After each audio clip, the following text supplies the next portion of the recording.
राकेश टिकैत ने अब अपना जो ये प्रदर्शन है, धरना है, ये जो अवैध रूप से दिल्ली की सड़कों को घेर कर बैठे हैं फर्जी किसान नेता, इसमें जो बाइडेन अमेरिका के राष्ट्रपति की मदद मांगी है। और ये राकेश टिकैत कानून और दुनिया के बारे में जानते कुछ है नहीं, लेकिन इन्होंने एक बार फिर ये सिद्ध कर दिया कि ये चीन के द्वारा लिखी गई टूल किट के लिए काम कर रहे हैं। ये खालिस्तानी मूवमेंट चलाने वाले लोगों के साथ जुड़े हुए हैं। अभी जब इन्होंने अमेरिका के राष्ट्रपति को बाकायदा ट्वीट किया है, तो इन्होंने जो बाइडेन को जो टैग किया है, उस टैग में जो बातें लिखी हैं मैं आपको पढ़ के सुनाता हूं। भारत को दुनिया में बदनाम करने की वो साजिश जिसको लगातार पाकिस्तान और चीन चलता है, जिसके लिए खालिस्तानी मूवमेंट चलाने वाले लोग काम करते हैं, राकेश टिकैत ने वो काम किया है। यानी हमारी भारत की सरकार हमारे देश को दुनिया में बदनाम करने के लिए, और ऐसे समय में जब हमारे देश की तारीफ पूरी दुनिया कर रही है, मोदी जी अमेरिका में बैठे हुए हैं क्वाड समूह में बात करने के लिए, सारा दुनिया के लोग ये नेता कह रहे हैं कि भाई अगर कोई नेता है, अगर कोई स्ट्रांग नेता है भारत के अंदर आया है तो वो है नरेंद्र मोदी। लेकिन इनको पेट में दर्द है, कांग्रेसियों को पेट में दर्द है कि मोदी की तारीफ वर्ल्ड लेवल पे हो कैसे रही है। आज हमने देखा कि किस तरह से अमेरिका जो महाशक्ति है, उसकी उपराष्ट्रपति किस बॉडी लैंग्वेज के साथ मोदी जी से गैलरी में घूमते हुए बात कर रही थी। ऐसा तभी कोई कर सकता है जब बिल्कुल लगता हो कि हमारे समान जैसा नेता है। एक भारत का प्रधानमंत्री एक अमेरिका की उपराष्ट्रपति से इस तरह से बॉडी लैंग्वेज से बात करे, इतनी निकटता से। ये जो फोटो वायरल हुई, इसके बाद चीन और पाकिस्तान को तो दस्त लग गए, क्योंकि उनको लगता है कि मोदी का जलवा इतना बढ़ चढ़ के क्यों है। तो आपको बताऊं, कुछ कांग्रेसियों के पेट में दर्द हुआ। उन्होंने सवाल उठाया कि मोदी जी अमेरिका पहुंच कैसे गए। दिग्विजय सिंह ने ट्वीट किया, उन्होंने कहा कि भाई अमेरिका में तो रूल है कि जो कोविशील्ड है, अगर किसी ने कोविशील्ड वैक्सीन लगाई है तो उसको अभी इंटरनेशनल लेवल पर मान्यता नहीं मिली है। तो अमेरिका में वो लोग नहीं एंटर कर सकते जिन्होंने कोवैक्सीन ना लगवाई हो।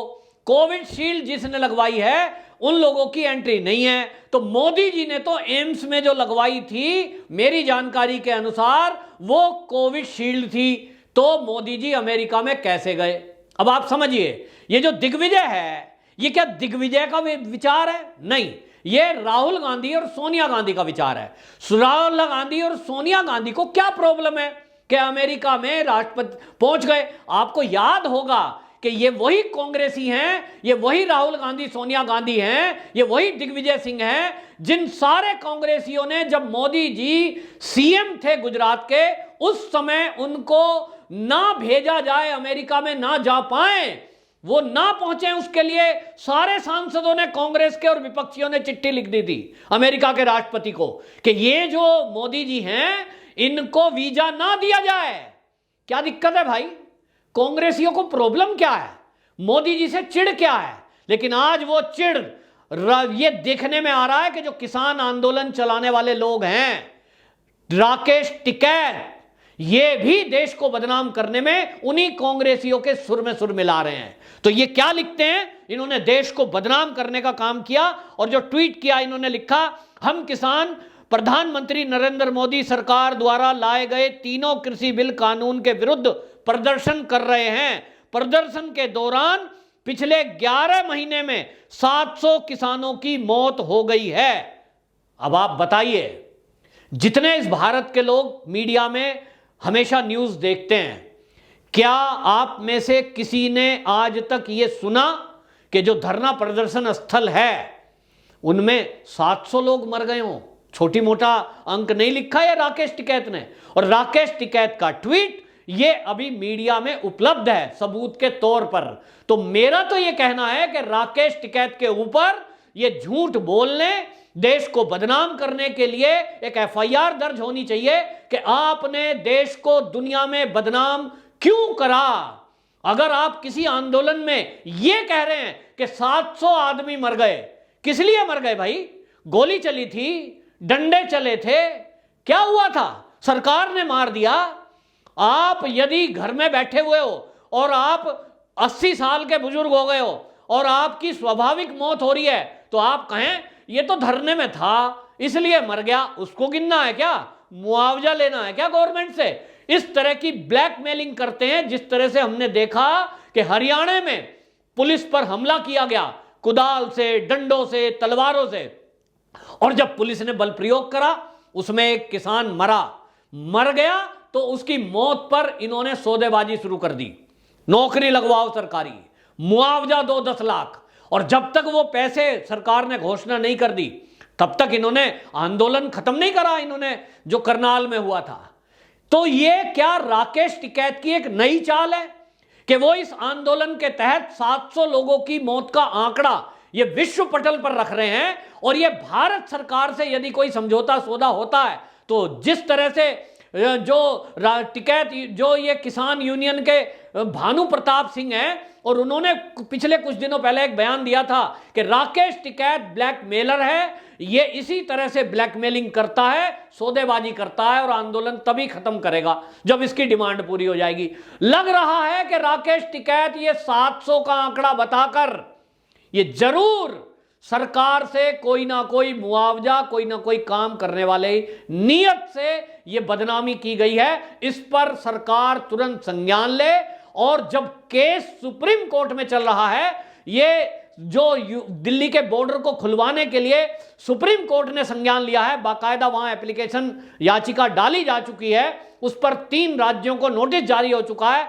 अब सुप्रीम कोर्ट ये संज्ञान ले कि ये जो नेता ने झूठ बोला है, राकेश टिकैत ने, 700 मौत किस किस की हुई, वो 700 लोगों की लिस्ट सुप्रीम कोर्ट को मुहैया कराए राकेश टिकैत, और उनकी मौतों में यह भी होना चाहिए, पोस्टमार्टम रिपोर्ट होनी चाहिए, पोस्टमार्टम में खुलासा होना चाहिए कि वो ये धरने प्रदर्शन में भूख से मरे हैं, ठंड से मरे हैं, किस कारण से मरे हैं, और अगर वो कोरोना से मरे हैं तो इसका भी केस राकेश टिकैत जैसे नेता के ऊपर होना चाहिए। क्योंकि कोरोना काल में ये जो आंदोलन चला, ये सरकार के मना करने के बावजूद चला, बिना मास्क के बैठना, झप्पियां पाना, एक साथ छोटे टेंट में 6-6 लोगों का लेटना, ये पूरे भारत में कोरोना को फैलाने की साजिश थी। ये साजिश चीन की थी। जिस तरह से दिल्ली के मरकज से पूरे भारत में कोरोना फैला, दूसरी लहर ये इसी किसान आंदोलन के द्वारा फैलाई गई। पूरे भारत से किसानों को बार बार बुलाया जाता रहा, धरना स्थल पर बहुत सारे ऐसे लोग थे जो कोरोना से पीड़ित थे, उनकी मौतें हुई हैं कोरोना में, ये रिकॉर्ड है।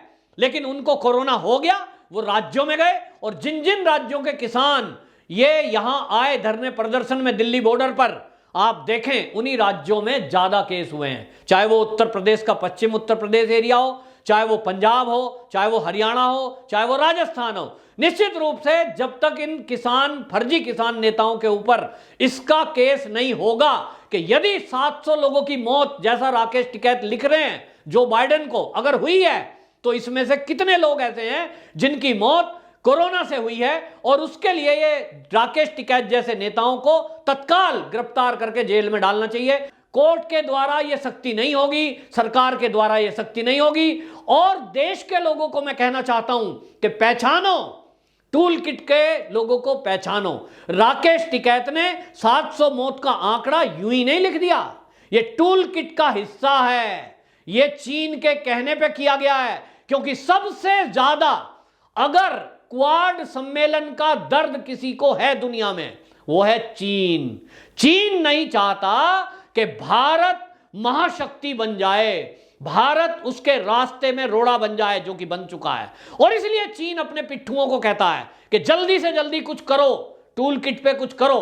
तो आप देखिए, जैसे ही टूल किट रेडी हुई, इधर से दिग्विजय का बयान आ रहा है, कांग्रेसी बोल रहे हैं, कोई वैक्सीन का मुद्दा सोशल मीडिया पे चला रहा है, और राकेश टिकैत का इस्तेमाल कर दिया कि बदनाम करो भारत को। लेकिन राकेश टिकैत ये भूल गए कि जो क्वाड समूह में मीटिंग है, वो चारों देश लगभग, मतलब ये चारों देश ये कृषि बिल के समर्थन में है। और 3 फरवरी 2021 को बाकायदा अमेरिका ने यह समर्थन किया था कि आपने जो ये कानून 3 लाए हैं, ये वाकई में देश के कृषि के लिए, विकास के लिए बड़े अच्छे हैं और हम इसका समर्थन करते हैं। जो बाइडेन ने समर्थन किया है, उनको ये जानकारी या तो है नहीं, या तो जानकारी होते हुए भी वो फिर भी देश को बदनाम करने के लिए इस तरह का ट्वीट करने को मजबूर है, क्योंकि इशारा चीन से हुआ है। बहरहाल इस मुद्दे की भी जांच होनी चाहिए और इस ट्वीट के लिए लेकर भी एक एफआईआर होनी चाहिए राकेश टिकैत पे, और तब इनको रिमांड पे लेकर पुलिस पूछे,